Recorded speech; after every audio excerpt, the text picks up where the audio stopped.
हाय सांग मैंने good morning नमस्कार केनता अच्छो समस्ते आशा करुचे भल थी समस्ते मुई भी भल अच्छे एबे टिके भल लगी आसलान मते पूरा ठंडा सर्दी पूरा गला भी खराब अच्छे ताल टिके टिके आ हेदिन माछ जेन रांधी थी मुई एटा माछ माने वीडियो बनामी आ छाड़मी बोली करी बाकी नहीं टाइम नहीं पाइली देह भी भल नहीं लगुथे नहीं करी हला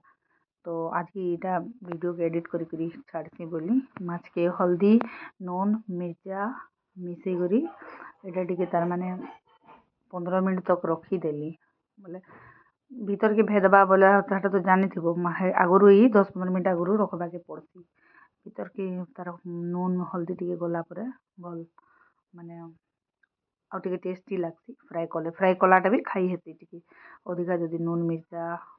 हल्दी दी टिके अधिका टाइम तक रखीदे बोले तापर एटा रखीदेनी 15-20 मिनिट तापर जीरा लहसुन मिर्चा के एटा मसला बनावाले बाहर कली माछ फ्राए भी इे रेडी ही गलान माछ 4-4टा कर फ्राए करदेनी 1 किलो माछ थिला तुन भी रेडी ही गला मसला साइन कषी करी करदेनी ढकिला तापर मोर पुर लंच टाइम ही जाइतिलान 1 बाजी जाइतिलान तो से 1 बजे तार लंच करी आसी माने खाई छुट्टी हेसी ताकि पेटी गुटे माछ रो पेट रो जेनटा अब मुड एटा मुई निजे ही खोई देसी आर से अलगा पीस देबो बोले से खाई भी नहीं पारे खुंटा खुंटी लगी जीवा बोली डरसी तो मुई ही ताके खोई देसी एटा तार लंच टाइम रे पले आइसी एटा होचे सोमवार दिन वीडियो।